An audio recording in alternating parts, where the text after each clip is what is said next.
Hello nieces, hello nephews, it's your Uncle Charles here and welcome back to my YouTube channel where we do unbiased price action analysis. Look at this 6-hour chart of SPY. Ain't nothing happened during the day, but after market we're dumping. Let me give you guys a closer look. Here's the 15-minute chart. Dumpish. Look at that. We broke out that 490.5 level, right? I told you guys we need the breakdown. And when does the market decide to break down? Right at 4 o'clock. We had earnings.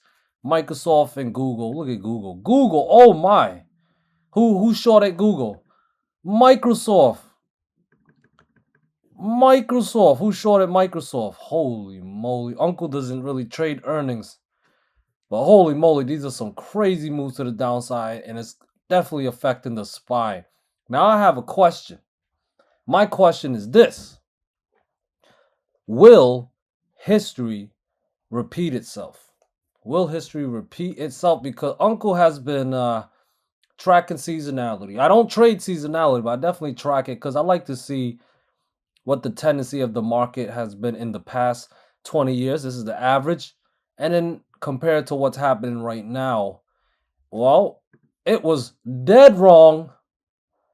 There was a tendency that January would be bearish, right? From mid-January all the way to the end of January, and then we should get a big old bounce up as we head into February. It's been wrong. It was not bearish. It was actually bullish. We reached new all-time highs, and now finally, towards the end of the month, we're getting some type of drop here with earnings being the catalyst. So my question now is, will history repeat itself? Uncle, what are you talking about, history repeat itself? Well, the last time that seasonality was incorrect was last year in 2023. And what happened last year? Let me go on a daily chart. And last year, when seasonality was wrong, what happened? Here it is. Because last year, January was bullish, because usually it's bearish on average, but it was bullish last year. But what happened? Seasonality continued to be wrong when we reached some type of top in February. We went to a high of 418.3 at the time. And boy, February was bearish, leaking all the way into mid-March, going down to a low of 380.6. So from 418.3 down to 380.6 before we finally started moving back to the upside. This was last year. So that's my question now is, will history repeat itself? Because seasonality was wrong last year with January being bullish. That led to a bearish February. On average, we usually have a bearish January that leads to a bullish February. So I'm watching to see if seasonality will be wrong again. And with these earnings, they could serve as the catalyst for a top. However, the fun's not over. We got FOMC tomorrow. Now that's going to be during the trading hours, because a lot of time with these earnings, they're difficult because they get reported before and after the market. If earnings got reported during the market, you will catch Uncle Charles trading earnings every time, all the time. Unfortunately, they happen during and after, and it's not very day trading friendly now, is it? However, FOMC is a lot of fun. And I'm excited for it. It's coming tomorrow, 2 o'clock. They may not report anything unusual, right? They may not report anything unusual that people didn't think was going to happen. And they could also do that. They could report something, blindside people, and the market react. But either way, I watch FOMC because the market usually reacts, especially FOMC. FOMC has had a habit of putting in tops and bottoms, and it's up to us to combine that with the price action. Okay, so as of right now on the daily chart, we did clear that 490.5 level, and we didn't quite break it down. However, let me go to 6-hour chart. However, we are breaking it down now. Okay, so based on this, if we open around where it's at now, that would look like a gap down on the daily chart. All right, and remember, gap downs, exhaustion gaps, they can serve as a way to put in tops as well, combined with the false breakout and all that happy stuff.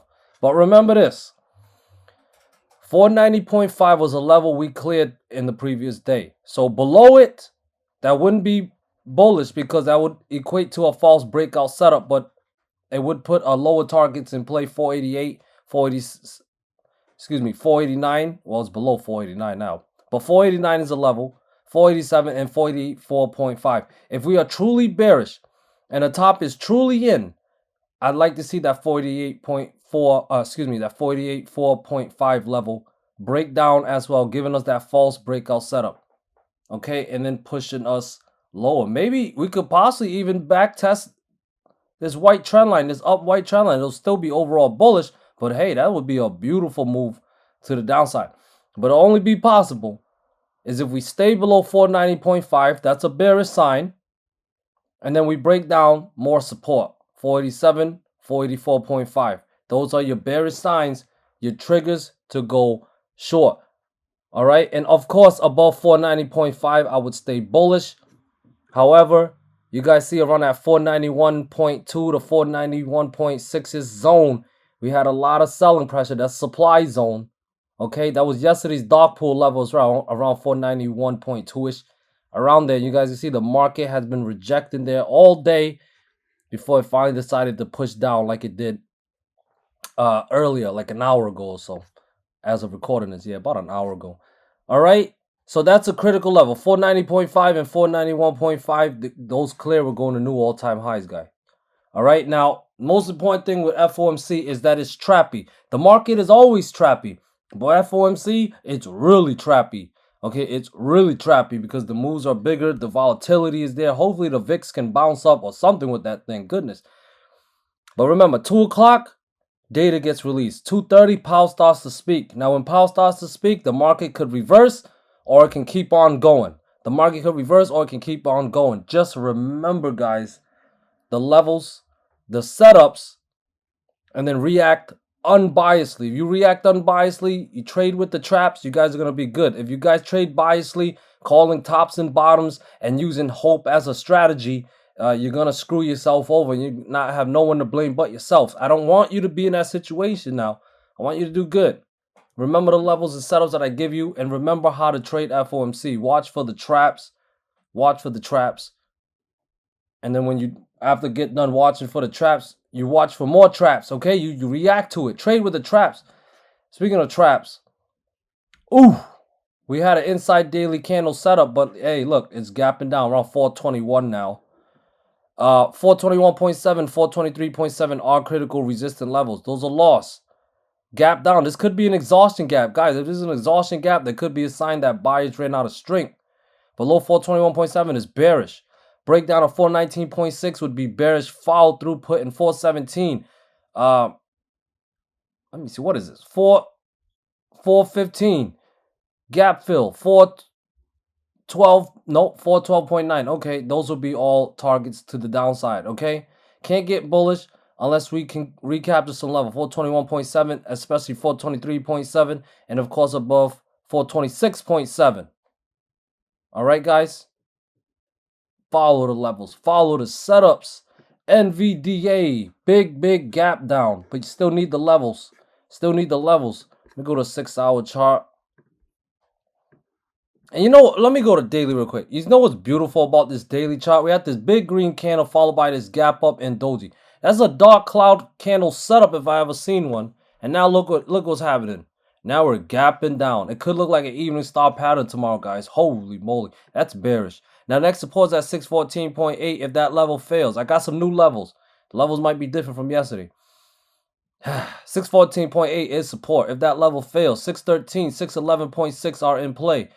And if those levels fail, 609 and 607.6 would be targets as well, with 604.3 and 601.2 as targets to the downside below those levels, okay? When would I get back to being bullish in favor? A bottom is in when a false breakdown setup is given to us. So 618, 620, 622.6 are levels that must recapture. to put upside targets back in place. 625.5, 628.4, 630, and 633 would all be targets I would be watching for. Above 633 is 634.8. That's a fib level. All right, that was a mouthful, but I hope that made sense. Here is Tesla. I tried to go for a bounce today. I had a fib level at 192.3. Didn't clear that. We got a higher close, but didn't clear that. And look what's happened. It's gapping down. Let me go to a 6-hour chart. We have to look at the 6-hour chart with these gap downs. Beautiful. Okay, next fib level is at 184.5. If that breaks down, guys, this downtrend continues. We've been bearish on Tesla. So 184.5 is lost. We are bearish with 182.2 and 180 in play and 176.8 in play below that. Now, when would I favor a relief rally? We got to get back above 192.3 and 194. That looks like a lot of work right now for the bulls.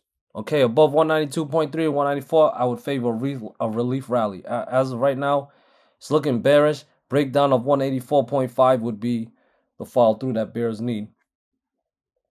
Did I cover IWM? Well, you see, IWM cleared at 199 level yesterday, but we closed back below it.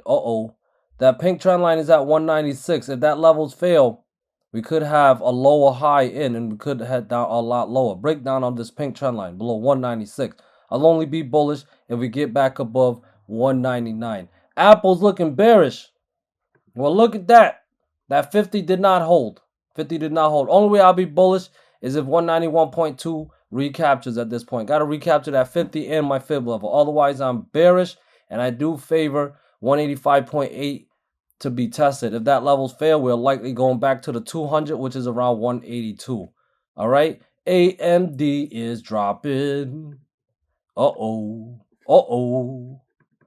Profit taking time. Oh, it's breaking down 164, guys. That's a fib level. Can't get bullish unless 164 recaptures. Put in 169.5 and 172.5 back in play. If we're below 164, bearish. Next supports are 160 and 157.3. Those levels fail, bearish. With 154, 152.6, 150, and 148 all back in play. Amazon. Well, I tell you this. We had a false breakout setup. The 29th of Monday, we cleared 160. The 30th, the next day, we had a false breakout setup. Look on the 6-hour chart. It definitely showed follow through. Shout out to the earnings. Below 155.6 is bearish. With 154, 154 and 153. I got a cluster of support down here. Goodness, I don't like when that happens. But yeah, 154 and 153 are next support, with 151 and 149.8 in play below. Now, above 155.3, that would put 157 and 158.3 in play. Above 158.3, I would favor a bottom in. And 160 needs to recapture to cancel that false breakout to put 160.4 and 163 back in play. Meta. Oh, my goodness. 384 is the next fib level support. If that level fails, sell-off continue down to 380, 378. Could possibly head down to 367, to be honest with you. All right, bottom's only in when we get a false breakdown setup. So it's at 389.5 right now. I got some resistance at 390, 392, 394, and 396. Those levels got to recapture for us to head back to all-time highs. Netflix finally pulling back. Supports at 560 and 555. Those levels failed. The pullback can go a lot deeper. All right, it can go a lot deeper. 565 and 567 are resistant, with 570 and 571.69 above. Those levels recapture. Pullback is over. We're likely heading up higher. And there is Google. There's their earnings. They missed something. They must have missed something. 142.3 is next support. It's trying to show buying pressure there right now in the aftermarket, but if it fails, we're selling off continue. 138, 134.5, and 132 would be in play. For me to trust the bounce, 144, 146, 147.3, 149, and 150.3 all must recapture. Those are the levels they got to recapture. Otherwise, we could head down lower. Microsoft seeing some profit taking here. Next critical support is at 395.4. If that level failed, more profit taking possible with 390, 388.6. And we could possibly drop down to 385. Holy moly, it's going to get nasty. I'll only trust a bounce if we get a false breakdown. So is that 400? So 402.2 is resistant and must recapture to put 404, 406, 409, and 411.8 all back in play, guys. If it, no false breakdown, no longs. Why was I looking at UPS? Let me look at SOXX. Uh-oh. Guys, what did I tell you guys? If we break down that 594 something level, 594.5 level, the problem with that is it happened in the aftermarket. That's the sucky part. But yeah, it's around 587. Yeah, next critical support is at 584. If 584 failed, guys, we're going a lot deeper down to the downside. 580, 578.6, all in play. That would be for the gap fill. Another gap. Well, I got a support at 569, then another gap at 565-ish. Yeah, it's going to have to recapture 590, 592, and 594 for me to trust a bounces in. Otherwise, could get a lot nastier, guys. Could get a lot nastier. There it is on a 6 hour. Uh-oh. All right, here is Darkpool level. Once again, 1.1 billion in premium at that 491.25 level. Right around the same area, guys, as yesterday. And is that where the top is? 491.2. A lot of Darkpool levels came there yesterday, today. Yeah, let's look at the flows. What's the flows have? Okay, flows are bearish. Flows are bearish, guys. Bears, you guys might like that. QQQ is bearish. Oh, IWM is bullish, but hey, IWM usually disagrees with QQQ and SPY for some reason. I don't know. Tesla, bullish. NVDA is bullish. AMD is bullish. I'm surprised. We'll see. Are they going to be dip buyers or what? Amazon is bullish. Netflix is bullish. Meta is bullish. Okay, here would be interesting. Google, bullish. Bullish. Microsoft, bullish. SOXX. All right, guys. That's what I have for you guys today. I just focus on the price action, and I just hope you guys found value in this video. Yeah, other than that, good luck on FOMC. Remember to trade with the traps. I'm still waiting for somebody to make a song about it. Trade with the trap. And good luck, guys. Good luck.